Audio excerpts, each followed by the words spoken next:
નમસ્કાર વિદ્યાર્થી મિત્રો.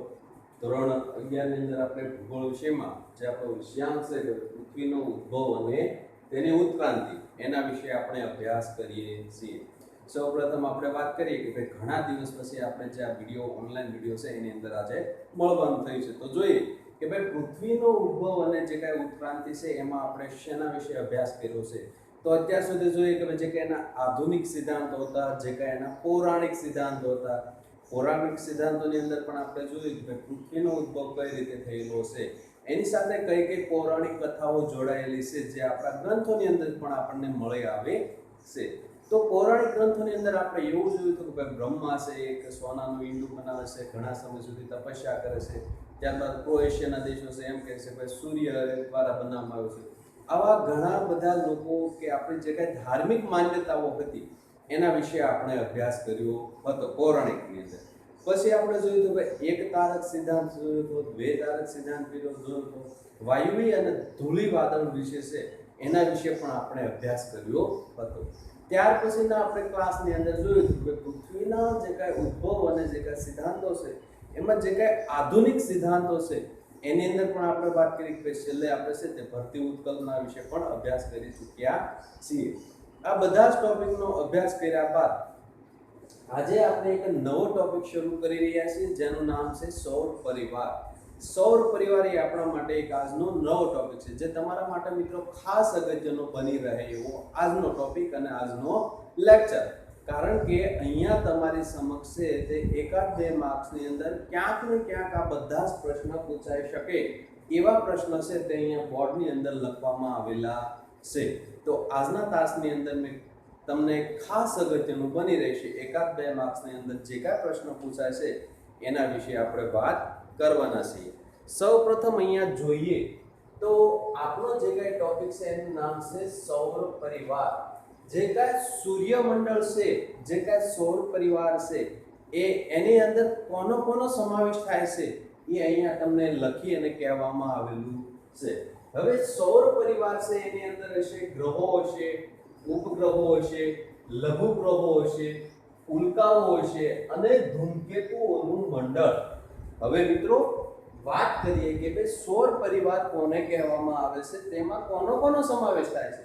તો કે સૌર પરિવારની અંદર ગ્રહો હશે, ઉપગ્રહો હશે, લઘુ ગ્રહો હશે, ઉલ્કાઓ હશે અને જે કાંઈ ધૂમકેતુ છે એનું પોતાનું જે કાંઈ મંડળ હશે, આ તમામનો સમાવેશ છે તે મિત્રો અહીંયા સૌર પરિવારની અંદર થયેલો જોવા મળે છે. હવે જે કાંઈ સૌર પરિવારની અંદર આ બધા જ તત્વો આવેલું છે જેનો અધિષ્ઠાતા આપણે કહીએ કે ભાઈ આપણો દેવ એ કોણ છે, તો કે સૂર્ય છે એ આ બધાનો એક અધિષ્ઠાતા તરીકે ઓળખાય છે. અને અહીંયા તમને પરફેક્ટ માહિતી આપવામાં આવે ગ્રહો કેટલા, ઉપગ્રહો કેટલા, લઘુગ્રહો કેટલા, ઉલ્કાઓ કેટલી, ધૂમકેતુનું મંડળ અને જે કાંઈ એનો અધિષ્ઠાતા દેવ છે તે પોતે કોણ છે, તો કે ભાઈ સૂર્ય છે. તો અહીંયા આપણે પહેલા એ સમજ્યું કે ભાઈ સૌર પરિવારની અંદર કયા કયા તત્વોનો સમાવેશ થાય છે. ત્યારબાદ વાત કરીએ તો સૌર પરિવારની અંદર આપણને કેટલા, તો કે ભાઈ 8 ગ્રહો. આ સંખ્યા તમારા માટે ખાસ અગત્યની બની રહેશે મિત્રો, કારણ કે એક્ઝામની અંદર પૂછાય છે કે ભાઈ સૌર પરિવારની અંદર કેટલા ગ્રહો આવેલા છે, તો કે ભાઈ 8 ગ્રહો છે. પછી 173 કરતા પણ વધારે ઉપગ્રહોની સંખ્યા, 8 ગ્રહો 173 કરતા પણ વધુ છે તે ઉપગ્રહો છે અને આશરે 45,000 થી પણ વધુ છે તે લઘુ ગ્રહો છે એ આવેલા હોય છે. અને ધૂમકેતુ અને ઉલ્કાઓ વગેરે સંયુક્ત રીતે સૌર પરિવાર અથવા જે કાંઈ સૂર્યમંડળ છે એની અંદર એનો સમાવેશ થાય છે. પહેલા તો આપણે જોયું કે ભાઈ સૌર પરિવારની અંદર કોનો કોનો સમાવેશ થાય છે, તો કે ભાઈ ગ્રહો હશે, ઉપગ્રહો હશે, ઉલ્કાઓ હશે, ધૂમકેતુનું મંડળ છે, આ બધાને બરોબર છે. ત્યારબાદ આ સૌર પરિવારની અંદર કયા ગ્રહોની કેટલી સંખ્યા છે, કેટલા ઉપગ્રહો છે એની વિશે વાત કરી તો ભાઈ 8 ગ્રહો આવેલા છે, 173 થી પણ વધુ જે કાંઈ છે તે ઉપગ્રહો આવેલા છે અને 45,000 થી વધુ છે તે આપણે જોઈએ કે ભાઈ લઘુ ગ્રહો છે એ અવકાશની અંદર કે ભાઈ સૌર પરિવારની અંદર આ બધાનો સમાવેશ થાય છે. ત્યારબાદ આપણે જોઈએ તો અહીંયા જે કાંઈ વાત કરવામાં આવી છે બરાબર છે. હવે આપણે પાઠ્યપુસ્તકની અંદર જોઈએ કે એમાં કોની કોની વાત કરવામાં આવેલી છે. તો સૌર પરિવારની અંદર ગ્રહો, ઉપગ્રહો, લઘુગ્રહો, ઉલ્કાઓ, ધૂમકેતુઓનું મંડળ જેનો અધિષ્ઠાતા પોતે સૂર્ય છે. સૌર પરિવારમાં 8 ગ્રહ ઉપરાંત 173 કરતાં પણ વધુ ઉપગ્રહો અને આશરે 45,000 થી વધુ લઘુગ્રહો વગેરે બની અને સંયુક્ત રીતે છે તે સૌર્યમંડળ અથવા સૂર્યમંડળ બનાવે છે. અહીંયા જે કંઈ મેં તમને પહેલા વાત કરી એ આપણે પાઠ્યપુસ્તકની અંદર સૌર પરિવારની અંદર પહેલા જ ટોપિકની અંદર આટલી બાબતનો સમાવેશ થાય છે. હવે આ બધી વિગત છે તે આપણે પછી જોઈશું. પહેલા પાઠ્યપુસ્તકની અંદર અમુક જે કંઈ રહી ગયું હોય એના વિશે આપણે વાત કરીએ. સૂર્ય પોતે એક મધ્યમ કદનો તારો છે જે સ્વયં પ્રકાશિત છે અને પોતાના પરિવારના સભ્યોને પ્રકાશિત કરે છે. હવે સૂર્ય પોતે બહુ નાનો નહીં એમ બહુ મોટો પણ નહીં, એમ પોતે એક મધ્યમ કદનો તારો છે જે પોતે સ્વયં પોતે જ એ પ્રકાશિત છે અને જે કાંઈ આ એના પરિવારના સભ્યો છે એને બધાને કોણ પ્રકાશિત કરે છે? તો કે ભાઈ સૂર્ય પોતે પ્રકાશિત કરે છે. સૂર્યનો વ્યાસ છે તે મિત્રો 13,92,000 કિલોમીટર છે. આ બધી જ વિગત આપણા માટે અગત્યની બની રહે, એકાદ માર્ક્સની અંદર પ્રશ્ન પૂછાઈ શકે. સૂર્યનો વ્યાસ છે તે 13,92,000 કિલોમીટર છે જે પૃથ્વીના વ્યાસ કરતા આશરે 109 ગણો વધુ છે. હવે જે પૃથ્વીનો વ્યાસ છે એના કરતા પણ સૂર્યનો વ્યાસ છે તે 109 ગણો વધારે છે. તેનું ગુરુત્વાકર્ષણ બળ પૃથ્વીના ગુરુત્વાકર્ષણ બળ કરતા 28 ગણો વધારે છે. હવે સૂર્યનું પોતાનું જે કંઈ ગુરુત્વાકર્ષણ બળ છે તે પૃથ્વીના ગુરુત્વાકર્ષણ બળ કરતા કેટલું? તો કે ભાઈ 28 ગણું ગુરુત્વાકર્ષણ બળ છે તે વધારે છે. તે ખૂબ જ ગરમ વાયુપિંડ છે. સૂર્ય પોતે એક ગરમ ધગધગતો વાયુપિંડ છે.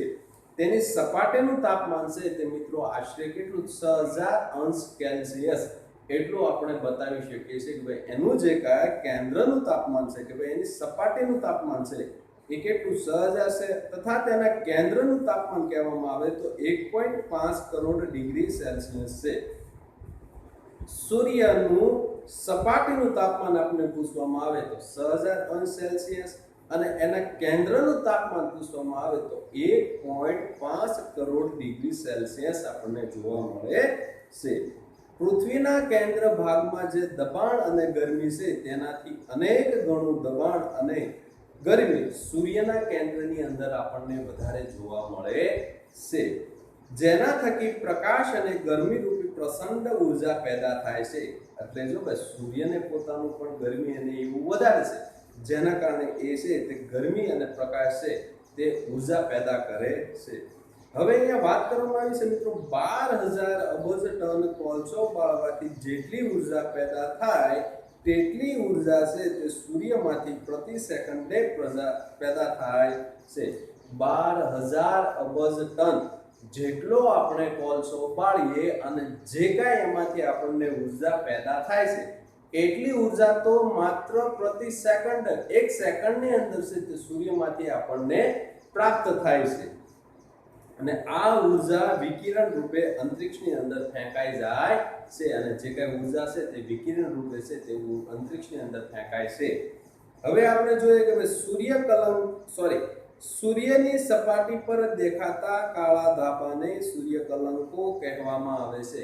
તો સૂર્યકલંક કોને કહેવામાં આવે છે? તો કે ભાઈ સૂર્યની સપાટી પર બતાતા જે કાંઈ કાળા ધાબા આપણે જોઈએ છે એને સૂર્યકલંક તરીકે ઓળખવામાં આવે છે. સૂર્યકલંકો સૂર્ય સપાટી પર આવેલી ફાટકીઓ છે. જે કાંઈ સૂર્યકલંકો છે તે સૂર્યની જે કાંઈ સપાટી છે એની ઉપર આવેલી ફાટકીઓ છે, જેમાં થઈને સૂર્યની આંતરિક ગરમી બહાર નીકળે છે અને જે કાંઈ આ ફાટકીઓ આવેલી છે એમાંથી સૂર્યની પોતાની જે કાંઈ અંદરની ગરમી રહેલી છે તે તેમાંથી બહાર નીકળે છે. જ્યારે સૂર્યકલંકોની સંખ્યા વધુ હોય ત્યારે આપણે વધુ ગરમીનો અનુભવ કરીએ છીએ. જ્યારે આપણે અહીંયા પૃથ્વી સપાટી ઉપર હોય અને વધારે ગરમી છે એ આપણને લાગતી હોય ત્યારે આપણે કહી શકીએ કે ભાઈ ત્યાં જે કાંઈ સૂર્યકલંક છે તેની સંખ્યા વધારે હશે. સૂર્યની ફરતે 400 કિલોમીટર સુધીના તેજોમય આવરણને આપણે ફોટોસ્ફિયર કહીએ છીએ. સૂર્યની ફરતે આવેલું કેટલા કિલોમીટર? તો કે ભાઈ 400 કિલોમીટર સુધીનું એનું જે કાંઈ તેજમય આવરણ છે, તેજોમય આવરણ છે, એને કયા નામે ઓળખાય છે? તો કે ભાઈ ફોટોસ્ફિયરના નામે આપણે મિત્રો ઓળખીએ છીએ. હાલમાં સૂર્ય તેની પૂર્ણ વિકસિત અવસ્થામાં છે. અત્યારે જે કાંઈ સૂર્ય છે તે આપણી સમક્ષ બતાવે છે પોતે સંપૂર્ણ રીતે ખીલેલો પોતાની વિકસિત અવસ્થાની અંદર આપણને જોવા મળે છે.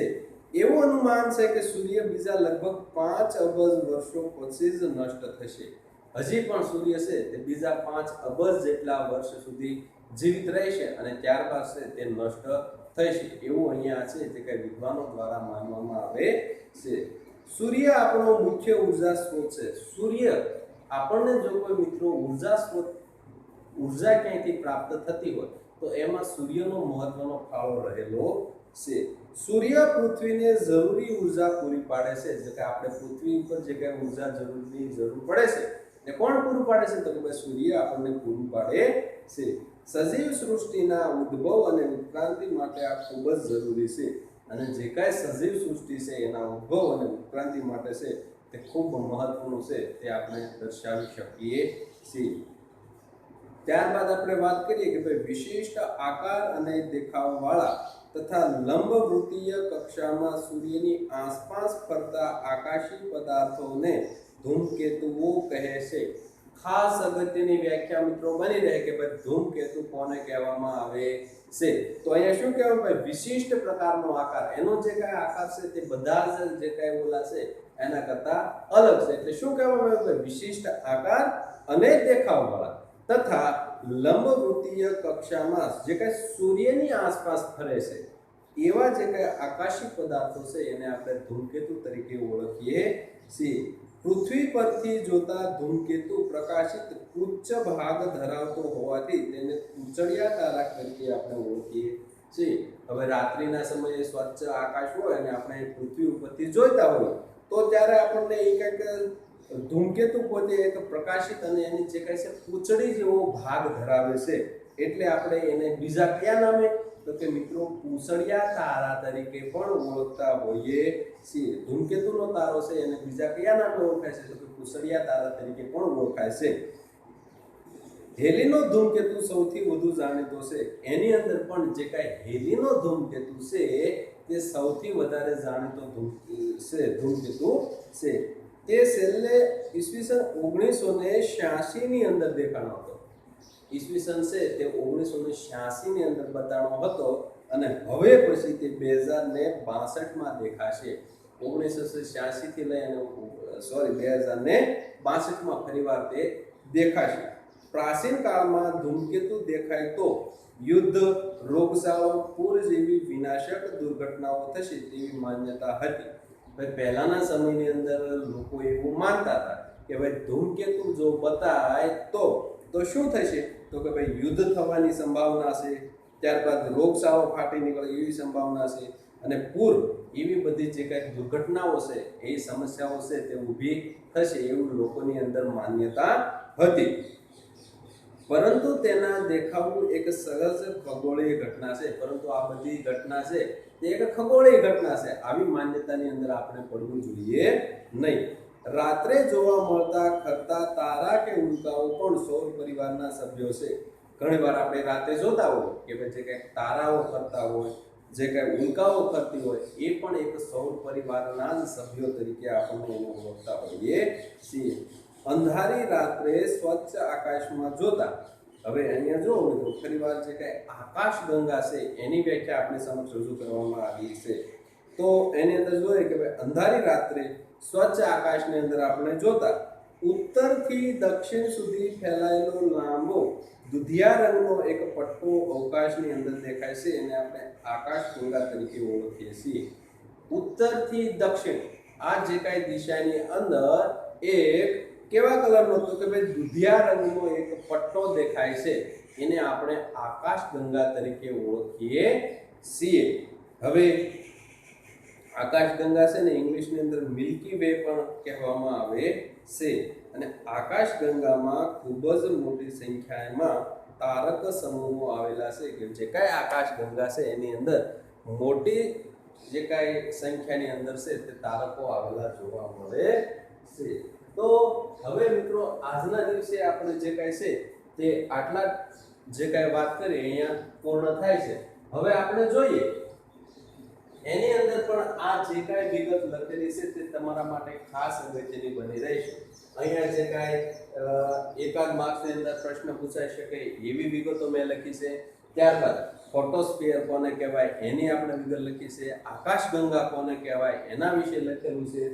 ધૂમકેતુ કોને કહેવાય કે એનો પછી કુશળિયો તારકો ક્યારે બતાવવાનો હતો અને હવે ક્યારે બતાશે. આ બધી વ્યાખ્યા છે તે આપણે બોર્ડની અંદર જોઈ. હવે આખો જે કાંઈ સૌર પરિવાર છે એના વિશે આપણે અભ્યાસ કર્યા બાદ એની અંદર આપણા માટે કયો ટોપિક છે તે અગત્યનો બની રહેશે એ આપણે છે અહીંયા બોર્ડમાં લખ્યું છે અને એનું ફરીવાર આપણે પુનરાવર્તન કરીએ અને તમારા માટે પણ ખાસ અગત્યનું બની રહેશે. સૌપ્રથમ આપણે વાત કરીએ સૌર પરિવાર. સૌર પરિવારની અંદર કોનો સમાવેશ થાય છે? ગ્રહો હશે, ઉપગ્રહો હશે, લઘુ ગ્રહો હશે, ઉલ્કાઓ હશે, ધૂમકેતુઓનું મંડળ, આ તમામનો સમાવેશ છે તે ક્યાં થશે? તો કે ભાઈ સૌર પરિવારની અંદર થશે. ક્યારેક એવો પ્રશ્ન પૂછાય છે કે ભાઈ ગ્રહોની સંખ્યા કેટલી છે? તો કે ભાઈ 8 જેટલા ઉપગ્રહો છે. 173 કરતા પણ વધુ કેટલા? 173 કરતા પણ વધારે ઉપગ્રહો છે. જ્યારે 45,000 થી પણ વધુ છે તે લઘુ ગ્રહો છે. એ ક્યાં આવેલા છે? કે સૌર પરિવારની અંદર આપણને આવેલા જોવા મળે છે. તો પહેલા જે કાંઈ આ આંકડાકીય માહિતી છે એ પણ તમારા માટે મિત્રો ખાસ અગત્યની બની રહે છે. ત્યારબાદ આપણે વાત કરીએ તો સૂર્યનો વ્યાસ કેટલો? સૂર્યનો વ્યાસ કેટલો એવો પ્રશ્ન પૂછાય તો તમારે ખાસ તમારા મગજમાં યાદ રાખવાનું છે કે ભાઈ સૂર્યનો વ્યાસ છે 13,92,000 કિલોમીટર જેટલો છે. સૂર્યનો વ્યાસ છે તે 13,92,000 કિલોમીટર જેટલો છે, જે પૃથ્વીના વ્યાસ કરતા પણ કેટલો? 109 ગણો વધુ છે.